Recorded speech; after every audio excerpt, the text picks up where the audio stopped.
Ishwaram, as resplendent sun. It's the start of a bright new day.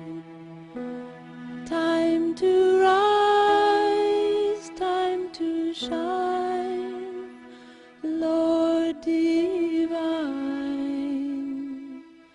Time to lead us along life's way. Awake, Lord of Buddha party. Awake, O Lord, over all mankind. Awake, O Lord of compassion,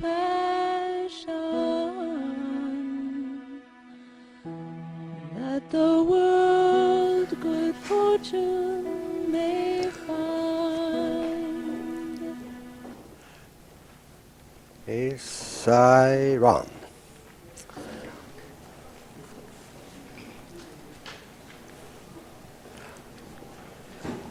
One time,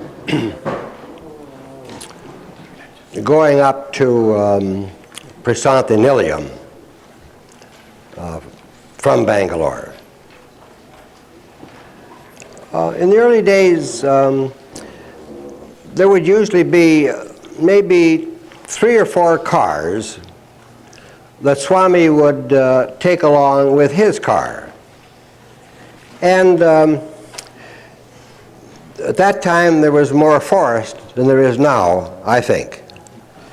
And so he would take an off-road that the big retinue of devotees didn't know about, and when it came time for lunch, he would turn off into the forest.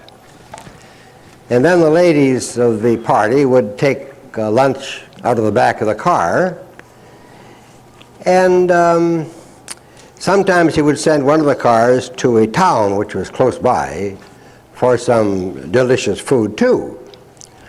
So in this particular time, particular instance, that's what happened. And as the ladies were taking the food out of the back of the car to get lunch ready, some of the men were walking around, myself with them, and they were throwing rocks at a wood apple tree. Here in America we wouldn't know what a wood apple tree was, but the Indian people will know what that is. And so one of the rocks succeeded in knocking a wood apple off the branch. And they picked it up, and Swami said, give it to me. So they gave it to Swami. And Swami put it in his hands, and with the usual breath on the wood apple, he then opened his hand, and the wood apple had changed into a circular disc. And Swami said, this is the moon. And then he said, these bright lines running across the disc, they are veins of minerals in the moon. And he said the other side, and he turned it, is the back side of the moon, the back of the moon. And the whole thing was a very beautiful object. And he passed it around hand to hand. We all looked at it, and I was the last one to take it. And at that moment, the ladies called us to lunch. So I put the thing in my pocket.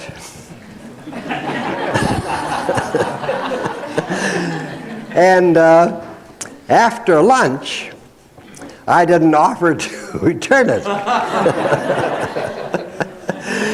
Until we got to the car, and so I said, all right, Hislop, give it to me.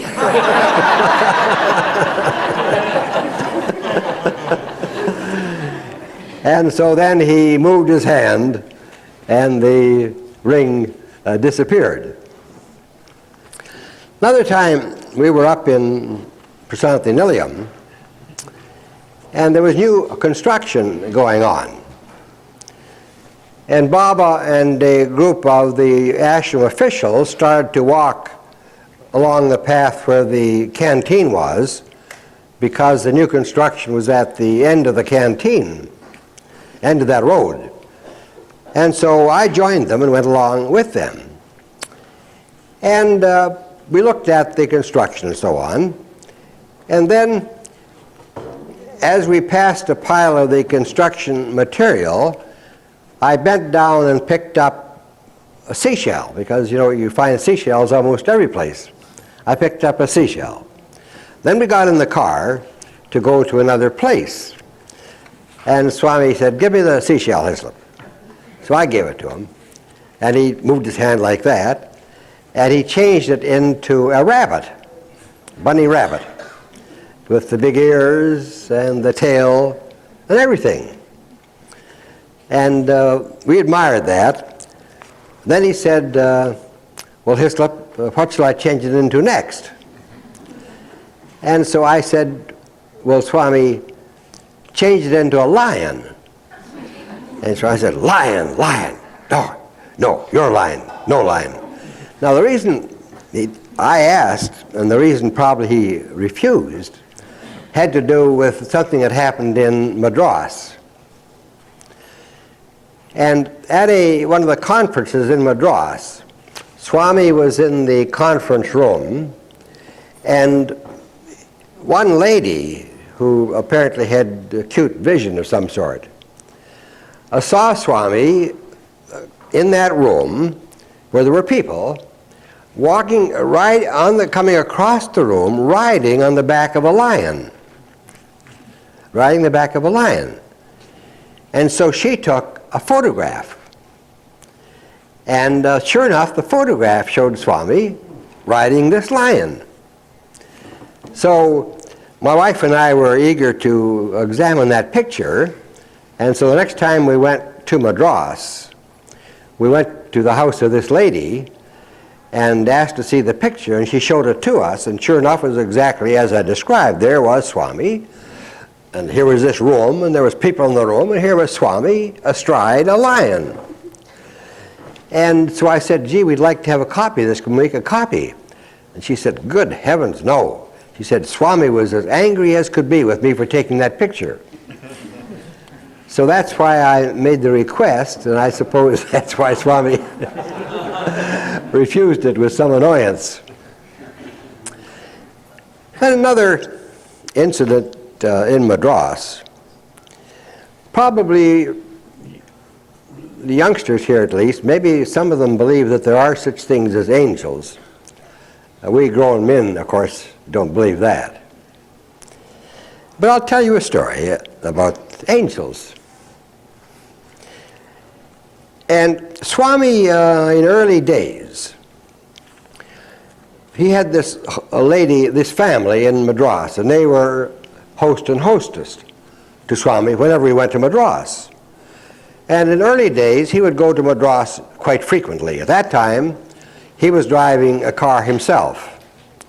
And when the word got out to the devotees that Swami was going to Madras, they would, at vantage points, be on the road to watch the Madras-Bangalore road. Because along would come Swami's car, with Swami sitting behind it and his arms folded like that, and the car about 2 inches off the road. And that was observed a number of times. So one day, Swami went to Madras, and he came to the house of his hostess. And you know, in India, when the avatar comes to visit your house, the ladies of the house are expected to do something about that. You know, they have some sort of a welcoming ceremony. Flowers and fruit and a tray and whatever is appropriate for that occasion. Right, dear lady? Yes. So Swami arrived, and the hostess came to the door and said, "Oh, Swami, Swami, I'm so happy to see you, but you didn't tell me, Swami, and I haven't got anything." No flowers, no fruit, no tray, nothing. Swami said, don't worry about that. And he turned to the car and beckoned like that. And out of the car comes two angels with wings, carrying a big silver tray with fruit and flowers and everything necessary for the welcoming ceremony. They handed it to the lady, then Swami made a motion, and they went back to the car and disappeared. Now, about 10 years after that, when Swami had the colleges and he was starting to take the boys on expeditions on a bus, one time he took the boys to Madras on a bus. And they had to go to the house of Swami's hostess because Swami would be staying there. And the hostess came out. She was expecting Swami that time. She came out, saw the boys, then she went back in the house and brought out the big silver tray that the angels had given to her years before and told the boys that story. So, angels apparently do exist. And apparently they're part of the hierarchy on the inner circles. They say in India that the devas all have particular tasks. For example, devas direct traffic and are supposed to prevent accidents. One time we were going up to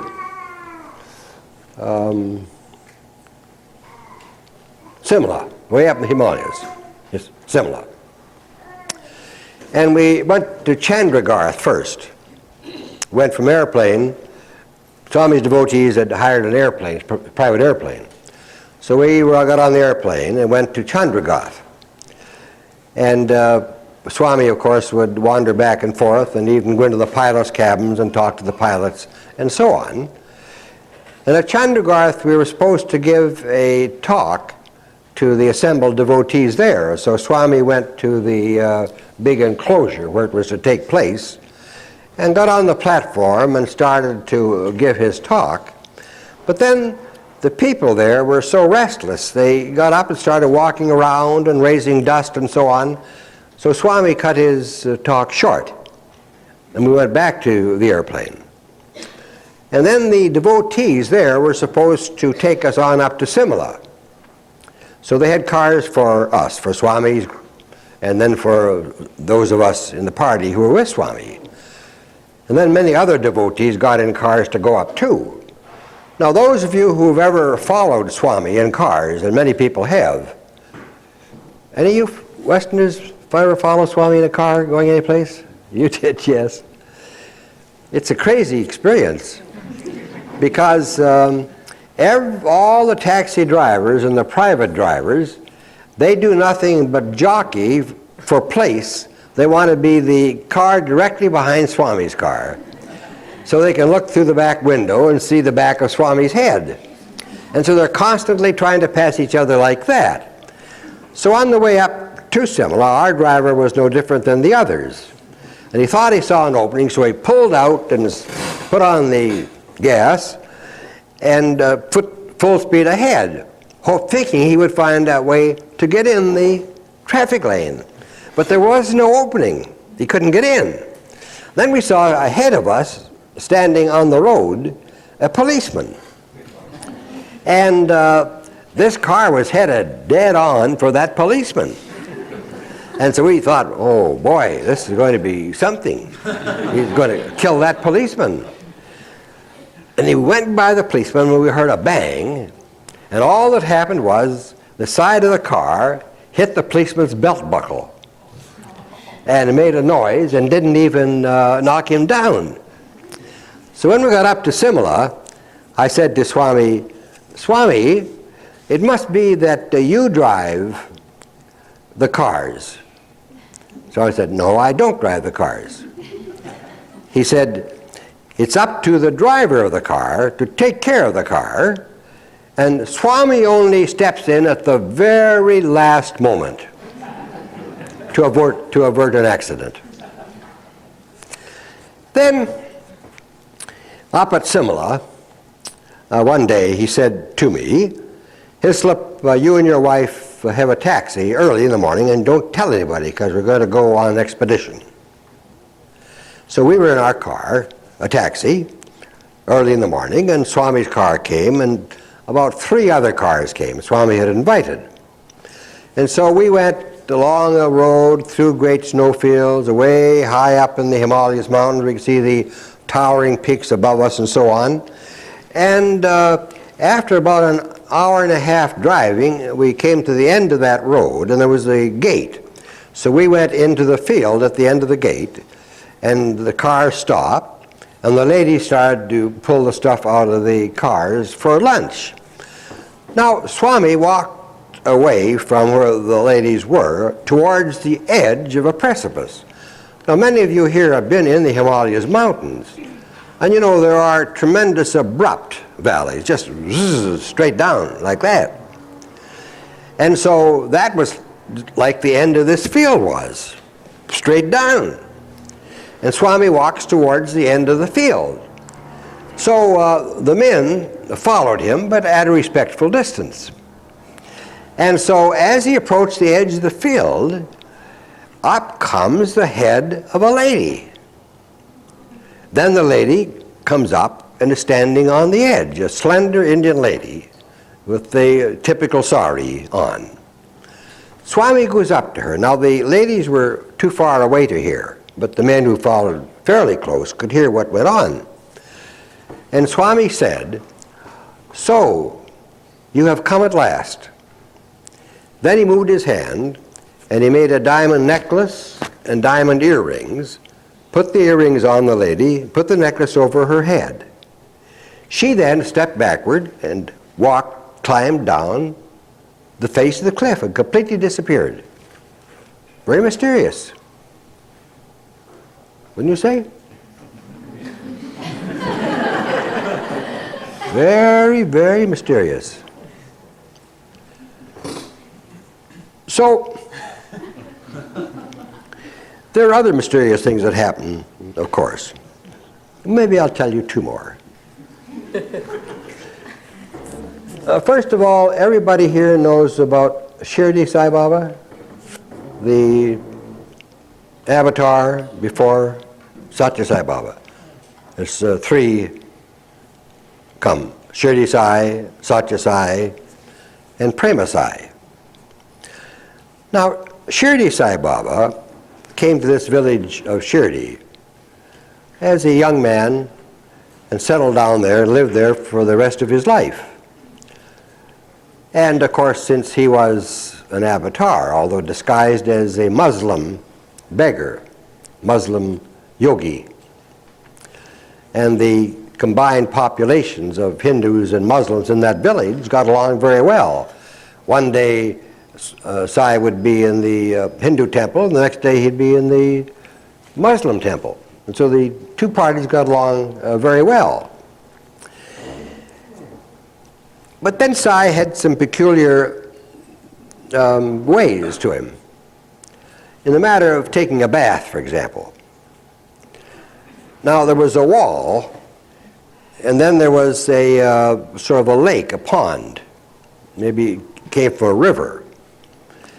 So some of the more daring people would go and sort of hide behind this wall to watch Shirdi Sai take his bath.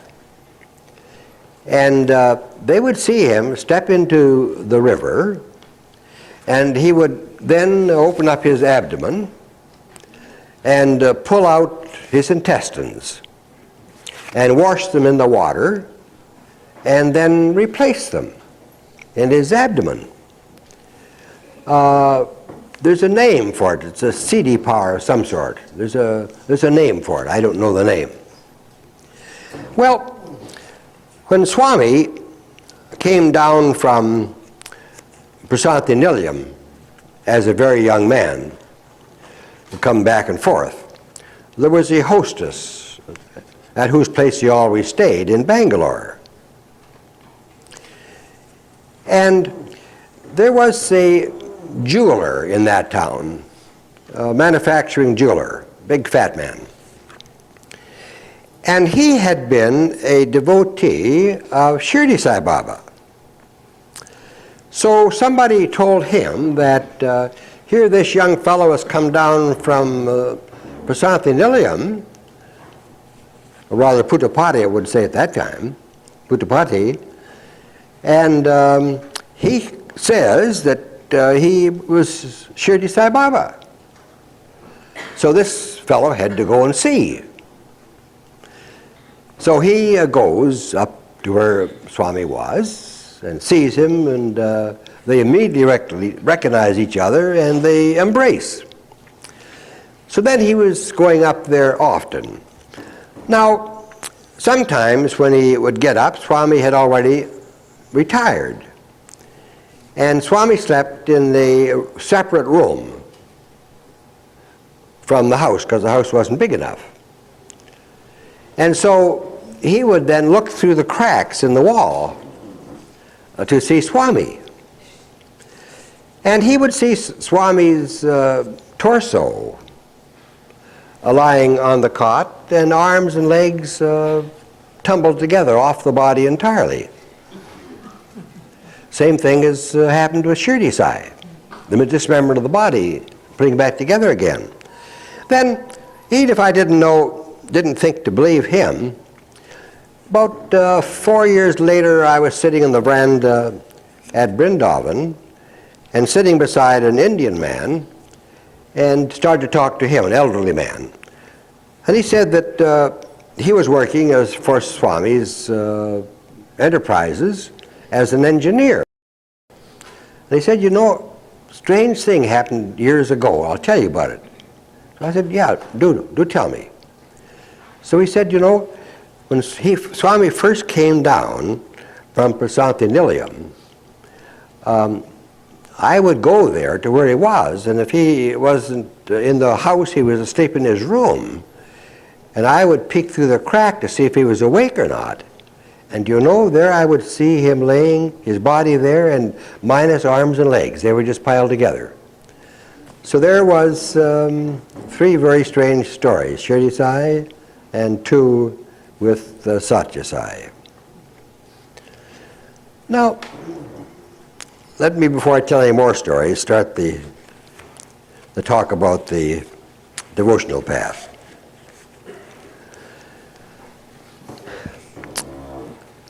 It turned out for me that the devotional path is my path. I had always thought that I was a mental man, mind, using the mind. Whenever something of interest occurred any place in the world, my mind would take me there to investigate. So I was a man who was accustomed to using his mind and depending on the mind. Certainly not a devotee, blind devotee who would do everything a guru says. But the first time that I laid my eyes on Swami, I found out that I was a devotee. And I told the young people in the other meeting how I happened to become so. So if they don't mind hearing the story again, I'll tell it to you also. And there were only about 8 foreigners on the entire campus, about 35 or 40 Indian devotees, no new buildings at all, just some old ramshackle buildings, in one of whom the hippies were staying. And so Swami put the women of the party, there were about 8 or 9 of us, about evenly divided between men and women. He put the women in one room and our men in the other room. Then he sent word that he would come and see us. So I had heard about the Swami because Indra Devi, who's an old 96-year-old yoga teacher now, who now lives in Argentina, still teaches yoga, white Russian. And she came back and told Annalisa Rajagopal, the wife of Rajagopal, the secretary of Krishnamurti, that there was a man in India who could change your life and your life would never change back again. So that intrigued me. I had to certainly go there and find out about that. So we went, my wife and I. And we were in that small group. And they told us, the next day Swami will come and see you. So Swami came in the morning. He came in the room in his red gown, smiling, most delicious fashion, with the big lustrous eyes, and so graceful, and his voice so soft and beautiful, walking across the room back and forth, not seeming to even touch the floor. And so my mind fastened on him, and then I lost the world entirely and sunk deep into myself. And I had been accusing myself of being a dry-hearted Western man. Western man with his heart dry, no longer any love in the heart. And so I lost consciousness. I was aware only of Swami. Then I felt in my heart, within my heart, a little movement like a butterfly's wings. Then I realized that that was love. That was the movement of love, the sensation of love in my heart. And then I realized, no, that is this man, Swami. He is in my heart. Saw him just as clearly in my heart as love as I know this room is here. So I said to myself, who is this stranger who, without invitation from me and I not knowing him, can come into my heart as love? So my answer was, could only be God. Only God could do that. So therefore, at that very first instance, I recognized Swami as God. Immediate, very, very fast. And so, no matter if the entire world turned against Swami tomorrow, it wouldn't affect me the slightest degree, because I know that directly, just as much as you know directly that you exist. Now, Swami says that everybody longs to have deep, constant happiness and bliss. Everyone loves to be blissful without end, a happy, blissful life. And he said, every one of you can have that, can be yours. But that is a very, very valuable thing, has great value. And as something of great value, it has a price, a high price. And you can have it, but you must pay the price. And the price can be paid either in devotion or in wisdom. So now we take up the devotional path, because Swami himself strongly recommends the devotional path. So what is devotion and what is a devotee? Devotion is love for God. Devotion means love for God. And a devotee is one who loves God. Now, the one you love, you want to be with all the time. You don't want any separation between yourself and the one you love. And so that is the object of devotion to God, is to be one with God, to join with God, to be one with God and never, never separate from God. So, how should we go about that? You see, devotion is really at the heart of Swami's teachings. Krishna told Arjuna that devotion was the path. In the Bhagavad Gita, it tells about it. And Arjuna asked Krishna, of those who love you as the Lord of love, ever present in all, and those who seek you as a nameless, formless reality. Which way is sure and swift, love or knowledge? And Krishna replied to Arjuna and said, for those who set their hearts on me and worship me with unfailing devotion and faith, the way of love comes swift to me.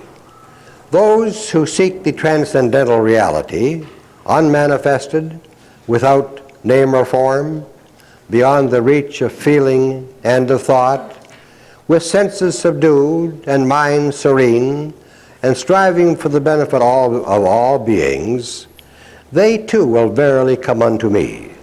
Yet hazardous and slow is that path to the unrevealed, difficult for physical man to tread. But they for whom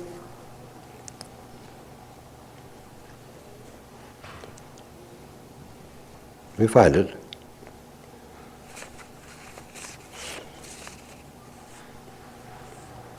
Hazardous and slow is that path to the unrevealed, difficult for physical man to tread.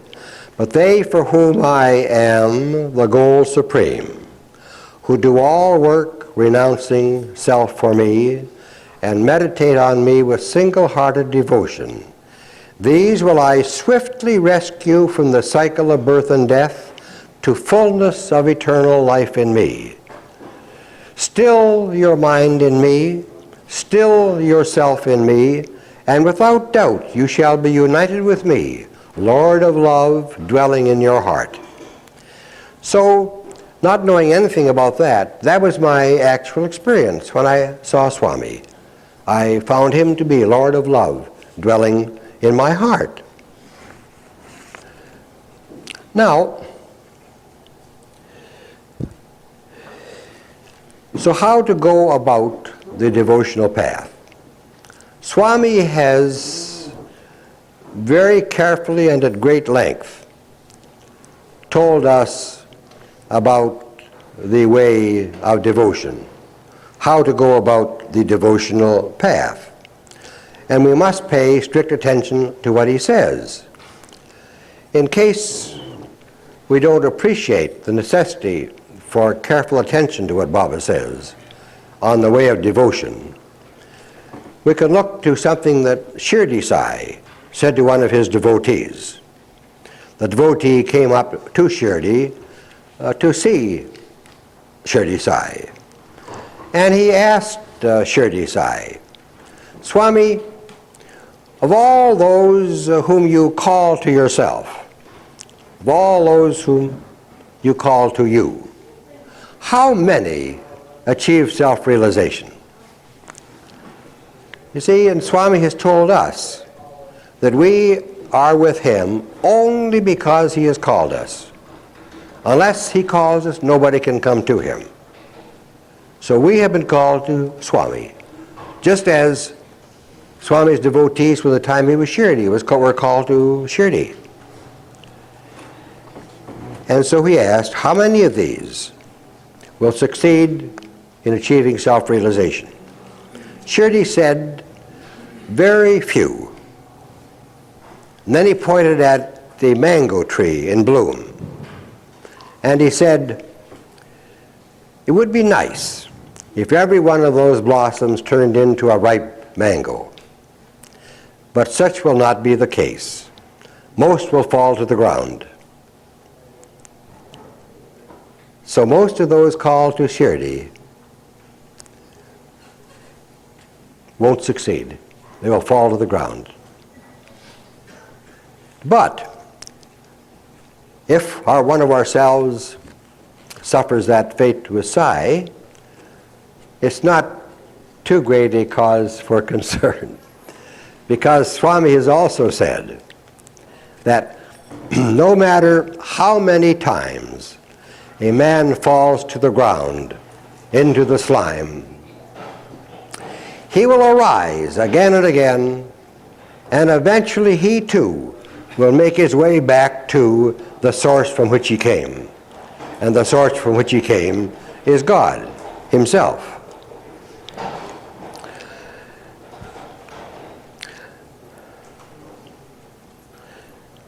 Now, Swami tells us that we are seeking Him, seeking God, because we are deluded by the idea that we are a human person, unique and separate from God. That is the principal cause for separation from God. That's the principal source of the Maya in which we are caught up and engrossed. The belief that I, Hislop, am a human person, living here with other human persons, and God is separate from me. I have to do something to try and get united with God. So, Swami says that those then who undertake courses in sadhana and in various types of meditation in order to reach and become united with God are the victims of Maya, that they are deluded, that it's like being here and asking somebody, how do I get here? When you're already here. So then, how can that tremendous problem be overcome in Swami's path of devotion? Swami gives a very clear, direct way. He says that the best way to do away with the false separation between ourselves and Him, and as devotees our goal is to be united with Him, always with Him, never separate from Him. And yet here we are, apparently separate from Him.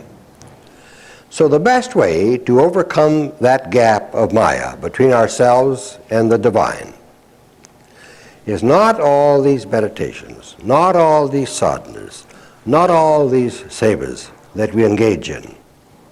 Not at all. Not that they aren't worthwhile doing.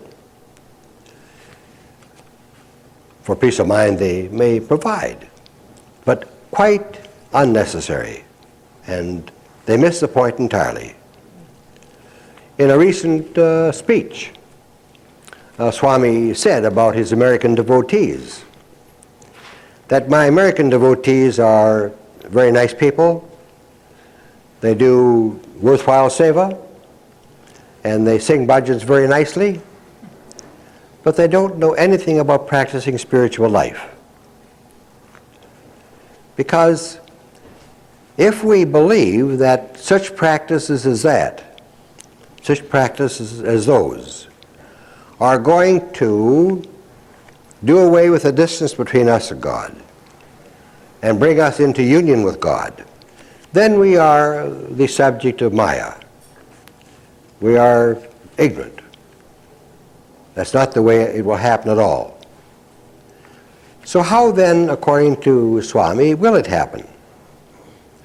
He said that the quickest and the shortest way to union with Him is to think of Him always.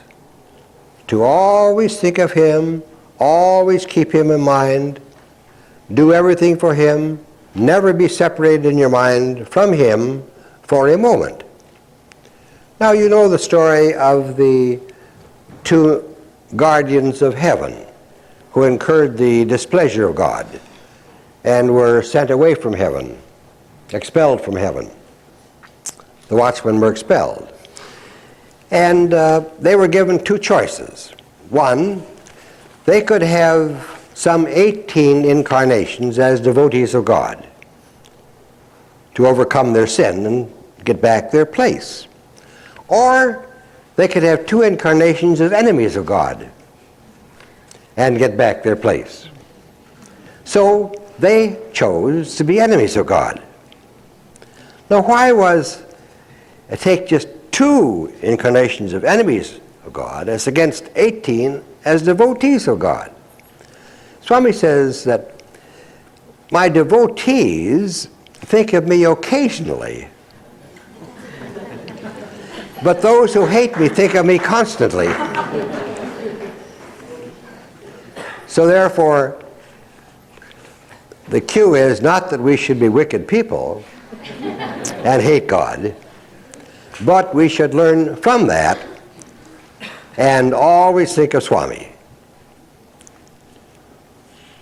How can that be done? How can we always manage to think of Swami? Because we read in the scriptures that that's a very difficult thing, that even some of the greatest devotees of Krishna were unable to keep thinking of him. You think of him occasionally. Swami says that it's really quite easy to be thinking of him at all times, all the time. And it's done in this way, that if we dedicate every action, large and small, to Swami, every action that we do in life, cleaning our teeth with a toothbrush, cooking the meal, stepping outside to wash the car, going to work, talking with our friends, getting dressed, anything in the entire range of activities that we engage in, if we dedicate every one of those activities to God, including the food we eat, it can be a very simple thing there, like, my Lord, thou art the food, thou art the giver of the food, and thou art the enjoyer of the food. I dedicate all this food to the lotus feet, as well as everything I do in this life. With food, it's especially important, because it's the finer articles, the finer aspects of the food that we eat that goes to nourish the brain and the levels of consciousness associated with the intellect. And therefore, purity of food is very, very important. And yet, how can we be sure about the purity of the food we're eating? In the restaurants, in the stores, in the markets, in the wholesale sheds, anybody can touch the food and pollute it. And so, if we will remember to dedicate that food to Swami before we touch even the first morsel, then it is completely cleansed of all harmful elements and becomes totally pure and totally safe to eat. So from food through everything that we do in life, we dedicate it to Swami and thus continue to think of Swami. That's why Swami says that the only worthwhile meditation is not any of these sitting meditations where you sit for a while and your mind goes blank, and then you get up and in 10 minutes your mind is as busy and active as ever. All you've done is to give the mind a rest. Nothing else really has been accomplished. He says the only meditation really worthwhile doing is constant day-long meditation.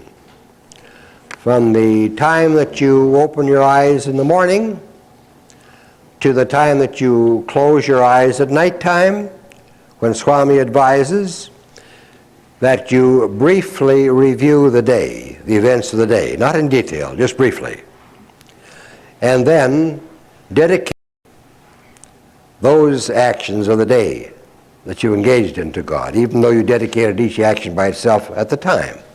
Dedicate the day's actions to God and pray to Him that He will care for you while you are asleep. That should be done.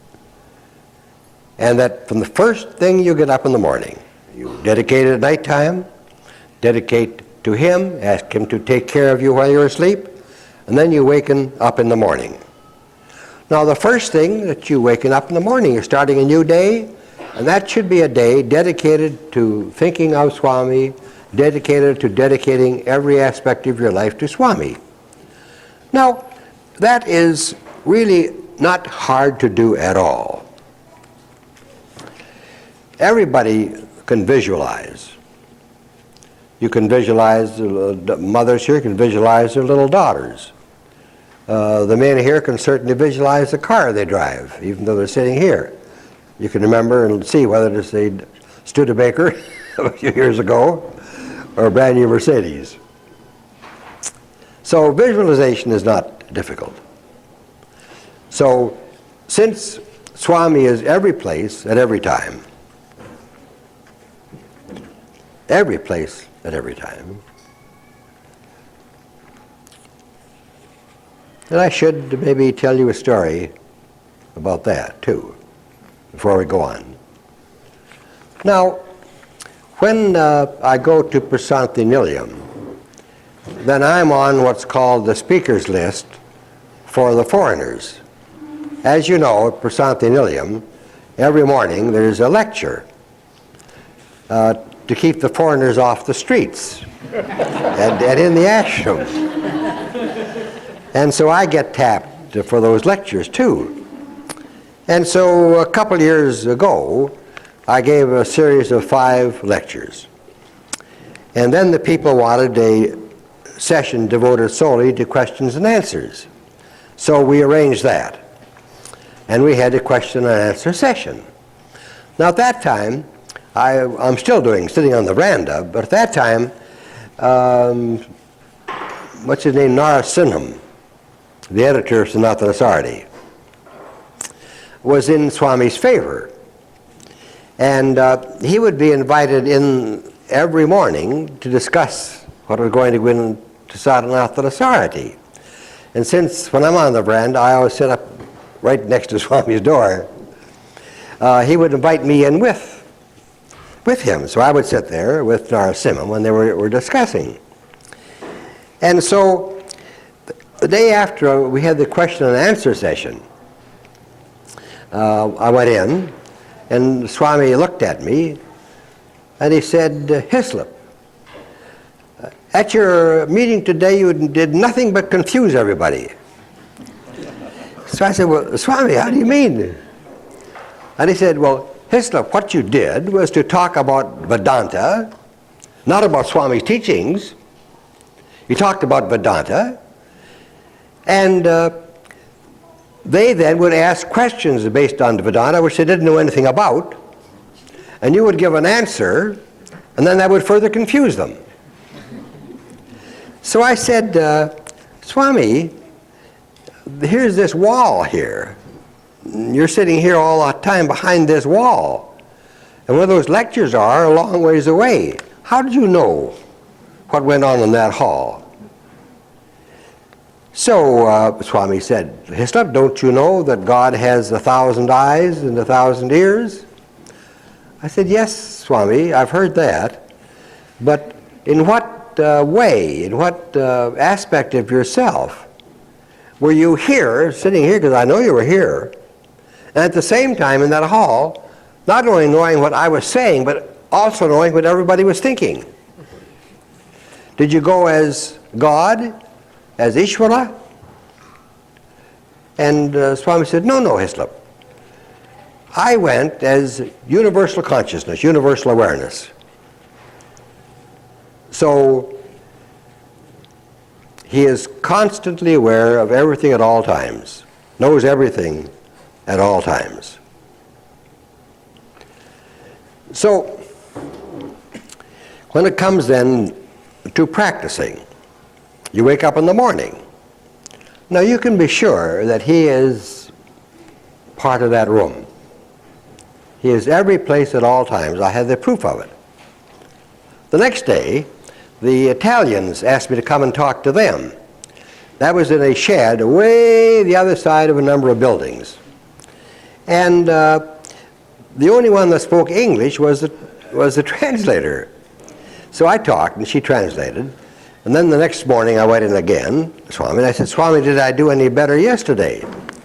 And Swami said, well, yes, Hislop, at least you talked about Swami's teachings. But he said, there was all that trouble with language. So I said, well, yes, Swami, nobody spoke English except the translator. And then he said, you didn't explain about Jesus very well to that man that asked either. So I said, well, Swami, he got confused yesterday. I thought I explained to him. So there again, Swami was in his room, and yet quite a long distance away, many buildings between us. He was in that room and knew everything that went on in the room. So you can be sure that when you wake up in the morning, Swami is in that room. Now what you do is visualize Swami standing beside the bed. Visualize him. How do you visualize him? Well, you can start by visualizing his hair, and then you build a forehead onto it, and a face onto it, and a neck, and then his long robe. And there he is standing beside the bed.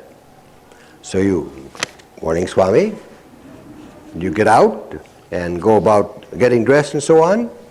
When you go to the bathroom, there's nothing wrong in saying, Swami, I'm going to the bathroom, please wait for me. And then you come out and you go down to breakfast, you take Swami with you. You go out on the street to walk to your car or walk to work, you walk with Swami holding his hand. Holding his hand. Walk with Swami holding his hand. Wherever you go. Now, many of the problems that keep us from self-realization are very bad characteristics we've picked up, like hatred, envy, carelessness, laziness, you name them. Heavens knows there are enough bad traits that we have. And if you go to a psychiatrist, he will kindly remove one of the traits and replace it with another. And that may turn out to be worse than the one he got rid of as time goes on. But if you walk hand in hand with Swami, then all of these bad traits, they are flowers of the night. They can only flourish in darkness, the darkness of ignorance. And when you're walking hand in hand with Swami, you're walking hand in hand with light. And these flowers of the night cannot survive in the light of the sun, in the light of Sai.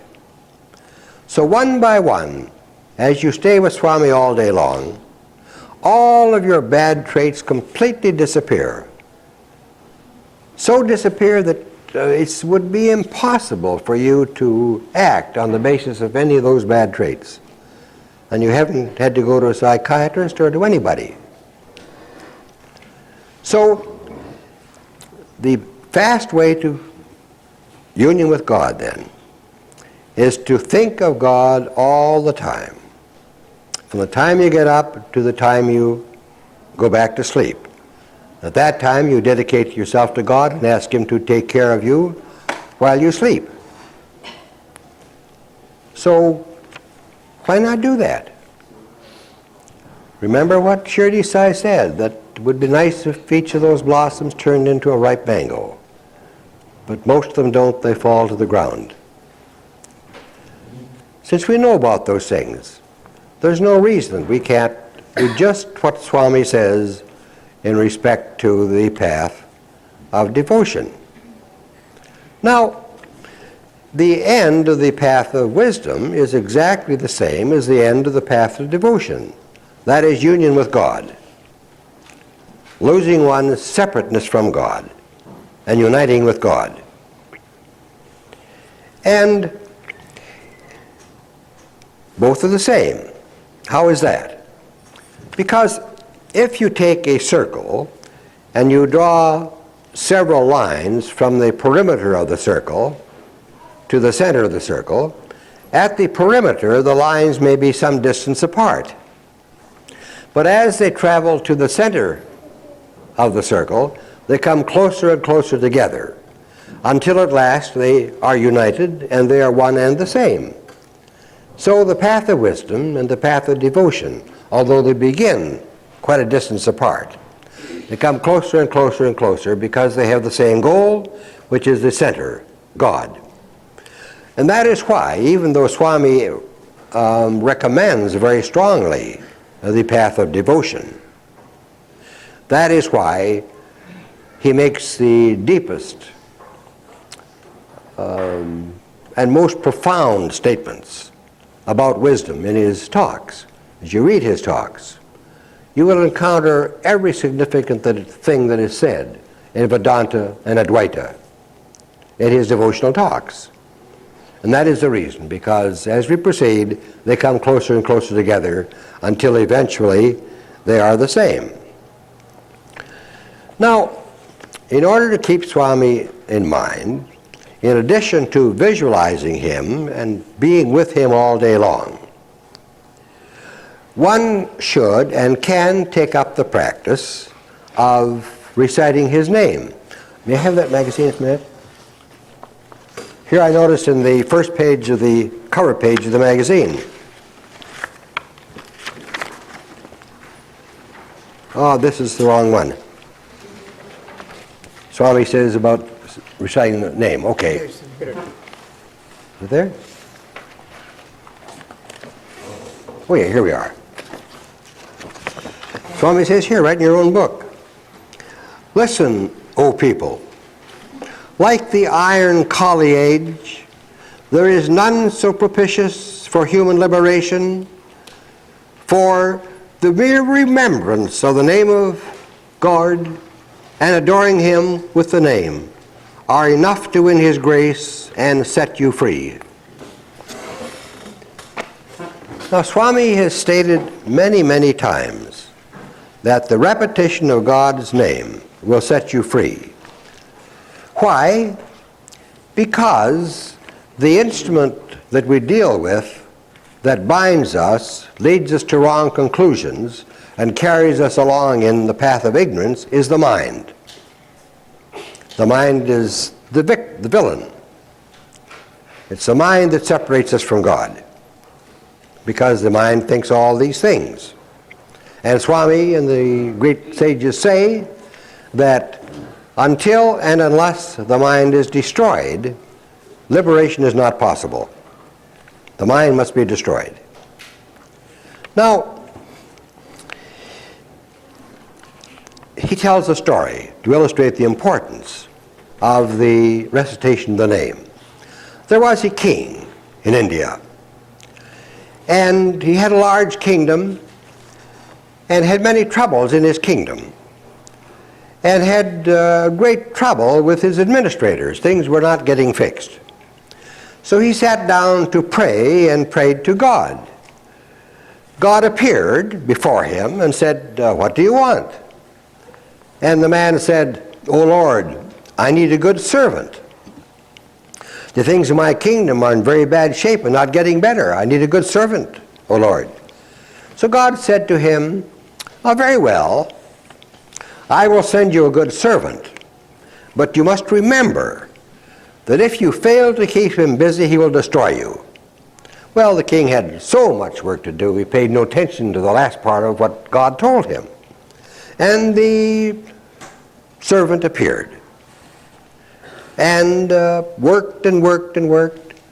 And before the king realized it, most of the work of the kingdom had been done. And he realized that before long, everything would be done. Then he remembered what God had told him, that if he didn't keep the servant working, the servant would destroy him. So he prayed to God again. And God appeared again and said, well, what do you want this time? So the king said, oh Lord, you said that the servant would destroy me. He's almost finished his work. Now he's going to destroy me, O Lord. What will I do? What will I do? Save me, save me. And God said to him, very well, I will save you again. I'll tell you what to do. When the servant finishes his work in the kingdom, you have him build a brick wall 40 feet high. And then you make him climb up that wall, and down that wall, and up that wall, and down that wall. Keep him working at that until you have some work for him to do.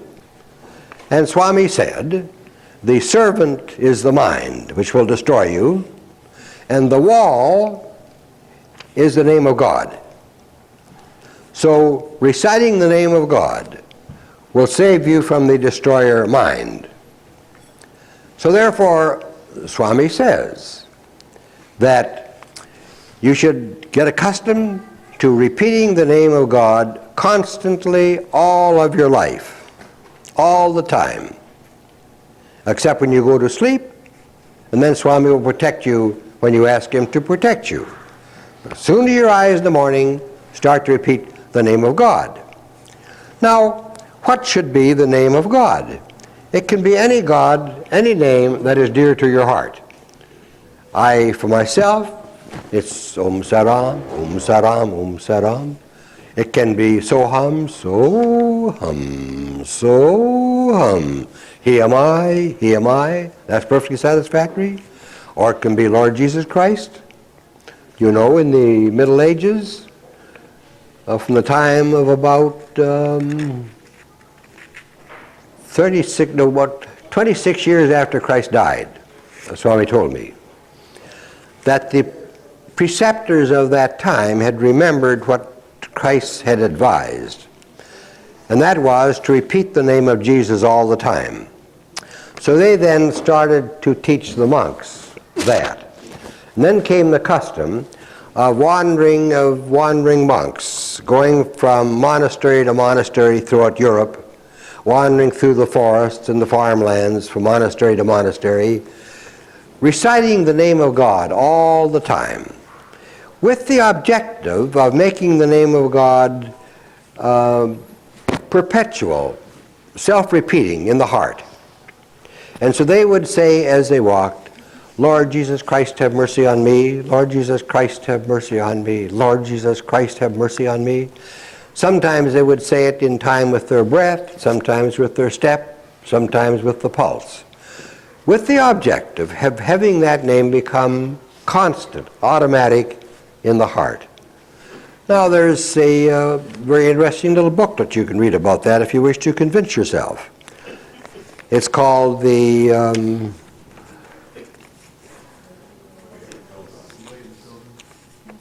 what? The Way of the Pilgrim. The Way of the Pilgrim.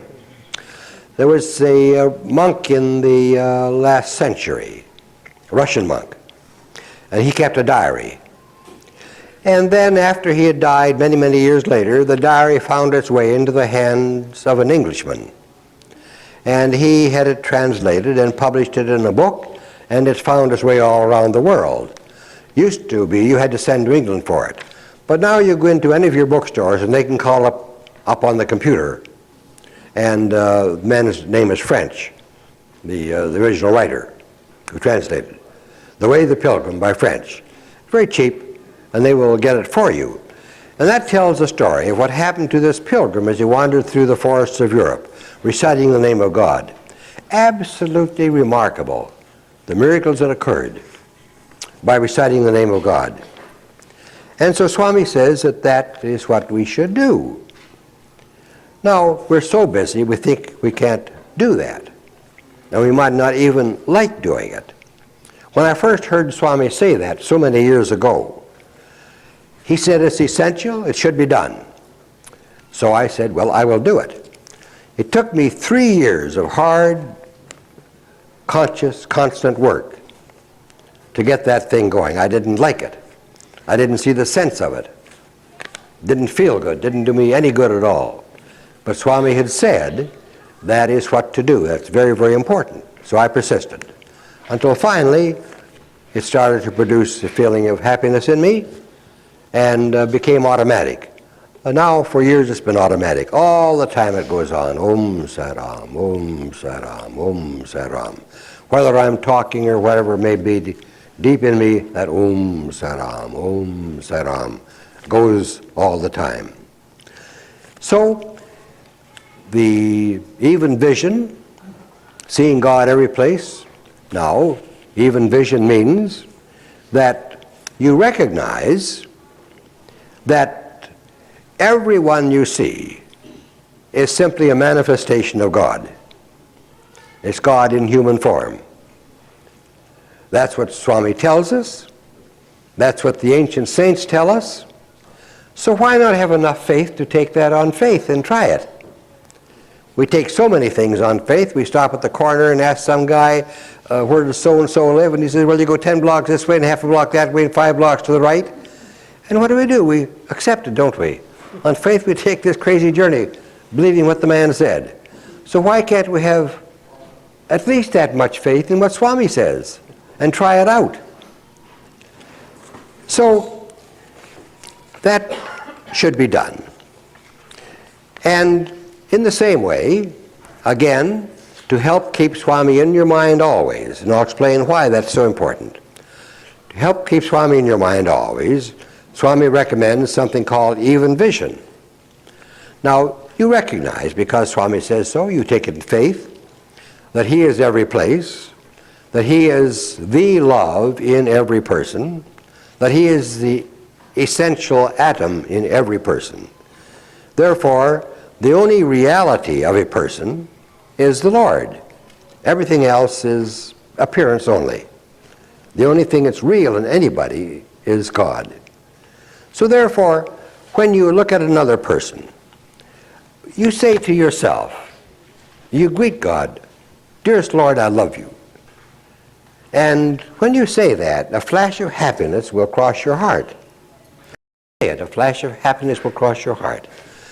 Now, in that even vision, you do not let the other person have any idea of what you're doing. That's a secret between you and God. As far as the other person is concerned, you treat that person according to their just deserts, according to what they are. You teach the taxi driver as the taxi driver. You don't hug him and invite him into your house and open up your purse to him. You treat your wife's sister as your wife's sister, not as God. But nevertheless, looking at each of those people, you realize that anything, all that appearance is just Maya, unreality. The only real thing is God. So wherever you look, you see God. And that again helps to keep your mind on God all day long. Helps you to do the meditation, the only meditation that Swami recommends. All day long, from early morning till late at night. Have nothing in your mind but God. Have your mind always on God. When you come to your work, and if you don't pay attention to your work, you'd get fired.